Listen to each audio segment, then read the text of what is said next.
Selamat datang kembali. Pernah nggak sih Anda membayangkan gitu ada sebuah garis tak terlihat yang membelah Indonesia? Garis ini memisahkan dunia fauna kita jadi dua bagian yang, wah, beda banget. Iya, betul. Hari ini kita akan coba telusuri fenomena biogeografis yang luar biasa ini.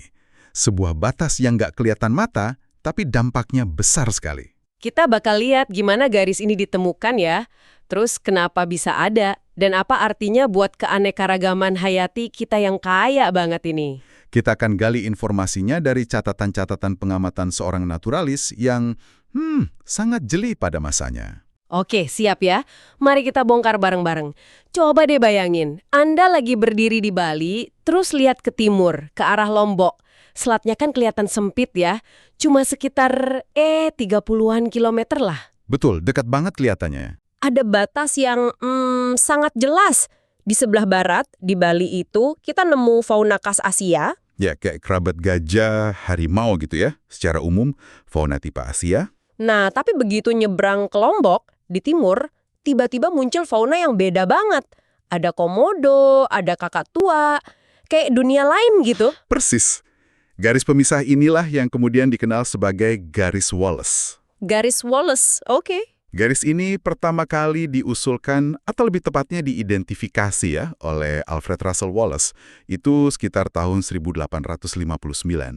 Dia ini naturalis dari Inggris. Nggak main-main, dia habiskan 8 tahun menjelajahi Kepulauan Melayu kita ini. 8 tahun, wah lama sekali ya. Ya, dan dia bukan cuma kolektor spesimen biasa loh. Wallace ini pemikir ulung. Dia betul-betul mencoba memahami pola kehidupan. Kenapa begini, kenapa begitu. Menarik. Jadi Wallace ini nih mirip kayak Darwin gitu ya. Dia juga lagi mikirin soal bagaimana spesies berubah, evolusi gitu kan? Betul, mereka koresponden juga kan pada masanya. Tapi pengalaman Wallace di lapangan, pindah dari satu pulau ke pulau lain di Nusantara ini, itu ngasih dia data yang unik. Dia nemu pola aneh soal sebaran hewan. Puncaknya pas nyebrang dari Bali ke Lombok itu tadi ya? Itu dia momen kuncinya. Yang bikin dia, terheran-heran itu. Kondisi alam Bali sama Lombok kan mirip banget ya. Iklimnya, tanamannya, sekilas samalah. Ya kalau kita lihat sekilas kayaknya sama aja ya. Tapi jenis hewannya itu berubah total. Contohnya burung nih. Burung pelatuk atau burung manyar yang banyak banget di Bali atau di Jawa. Tiba-tiba di Lombok nggak ada sama sekali. Lenyap. Loh, bukan cuma lebih sedikit tapi nggak ada sama sekali. Betul, bukan soal jumlah, tapi soal ada atau nggak ada. Seolah-olah kayak ada dinding tak terlihat di selat itu. Nggak bisa nyebrang. Wah iya ya. Jadi kayak, kamu dari barat. Udah sampai sini aja ya, nggak boleh lewat gitu kali ya.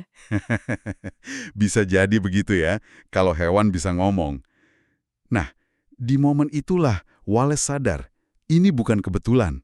Ini pasti ada batas biologis yang tegas. Terus dia punya dugaan nggak kenapa bisa begitu? Dia menduga ini ada kaitannya sama sejarah bumi yang jauh lebih tua. Wallace berteori kalau pulau-pulau di barat kayak Sumatera, Jawa, Kalimantan, Bali itu dulu pernah nyambung sama daratan Asia. Sementara pulau-pulau di timur kayak Papua itu pernah nyambung sama Australia. Dan keduanya ini selalu dipisahkan sama laut dalam. Pemikiran yang maju banget ya untuk zaman itu. Dia baca sejarah bumi dari sebaran makhluk hidup. Iya, lompatan pemikiran yang luar biasa. Dia sadar kalau peta hayati ini nggak acak. Ini kayak buku sejarah, mencerminkan penghalang kuno, yaitu laut dalam tadi. Tapi waktu itu kan belum ada teori lempeng tektonik ya? Nah, itu dia, kepingan puzzle yang hilang di zaman Wallace. Konsep kalau kerak bumi kita ini bergerak, terdiri dari lempengan-lempengan gitu, itu baru dipahami betul sama ilmuwan. Kapan ya? Mungkin akhir 1960-an, jauh setelah Wallace. Oke, jadi dengan adanya teori lempeng tektonik, penjelasannya jadi lebih lengkap nih. Gimana kaitannya? Jadi gini, kita sekarang tahu kalau Indonesia ini kan zona pertemuan lempeng yang kompleks banget. Sisi barat, yang kita sebut paparan Sunda, itu mencakup Sumatera, Jawa, Kalimantan, Bali, itu sebenarnya bagian dari lempeng benua Asia atau Eurasia. Oke, paparan Sunda itu bagian Asia. Terus? Nah, sisi timur ada paparan Sahul. Ini mencakup Papua dan Australia. Ini bagian dari lempeng Australia yang terus bergerak ke utara. Jadi ketemu gitu ya lempeng Asia dan Australia di Indonesia? Betul. Dan di antara kedua paparan besar ini, ada zona laut yang dalam banget dan juga pulau-pulau vulkanik yang muncul di antaranya. Lalu, gimana dengan zaman es? Katanya kan permukaan laut turun jauh tuh. Apa nggak nyambung semua jadinya? Pertanyaan bagus. Waktu zaman es, permukaan laut memang turun drastis. Akibatnya, banyak pulau di paparan Sunda nyambung jadi satu daratan besar, terhubung ke Asia. Begitu juga di timur, Papua nyambung sama Australia jadi daratan Sahul. Tapi, Tapi, palung-palung laut dalam yang ada di antara Sunda dan Sahul, contohnya Selat Lombok, Selat Makassar, itu tetap jadi laut dalam, nggak jadi daratan. oke. Jadi meskipun daratan di barat dan timur meluas, di tengah-tengahnya tetap ada laut dalam yang jadi penghalang ya? Tepat sekali.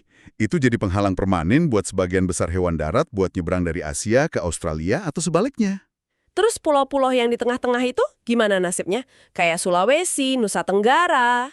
Nah, wilayah kepulauan unik inilah yang sekarang kita kenal sebagai Wallacea. Pulau-pulau ini, kayak Sulawesi, Nusa Tenggara, Maluku, nggak pernah nyambung sama daratan utama Asia maupun Australia, bahkan saat zaman es. Mereka selalu terisolasi oleh laut dalam. Jadi kayak laboratorium evolusi sendiri gitu. Makanya faunanya unik ya di sana, campuran gitu. Betul. Spesies yang ada di Wallacea ini adalah para pemberani yang berhasil nyebrang lautan, entah dari barat atau timur, atau yang mereka berevolusi secara unik di tempat itu. Contohnya komodo tadi ya, itu masuk Wallacea kan?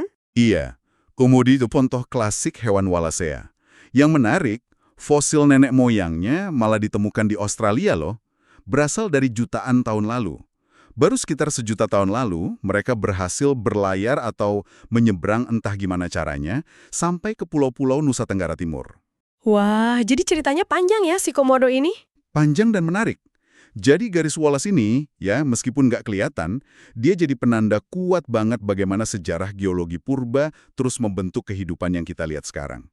Jadi bisa dibilang kalau Darwin menjelaskan bagaimana spesies berevolusi, Wallace ini membantu kita ngerti kenapa spesies ada di tempat mereka berada sekarang ini ya. Tepat. Karyanya itu jadi dasar ilmu biogeografi, memetakan kehidupan berdasarkan sejarah bumi. Keren banget. Jadi garis tak kasat mata ini benar-benar pengingat ya, kalau sejarah bumi itu terukir di peta kehidupan Indonesia. Iya, dan kalau kita renungkan lebih jauh ya, ini bisa jadi semacam kata bijak juga. Melihat pola-pola kecil dalam sebaran kehidupan bisa mengungkap cerita besar tentang sejarah panjang planet kita. Betul-betul. Dan ini mungkin bisa memunculkan pertanyaan lain ya buat kita renungkan. Kalau garis geologis aja bisa bikin batas biologis yang senyata ini, kira-kira garis tak kasat mata apa lagi? Mungkin sosial, budaya, atau ekonomi yang juga ikut membentuk dunia kita, seringkali tanpa kita sadari sepenuhnya. Wah, iya juga ya. Sesuatu untuk kita pikirkan bareng-bareng nih. Oke, terima kasih banyak sudah menyimak penelusuran mendalam kita kali ini tentang garis Wallace.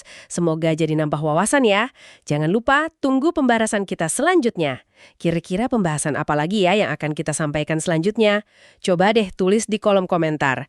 Jangan lupa juga like, komen, dan subscribe untuk mendapatkan info atau pembahasan lainnya. Sampai jumpa lagi.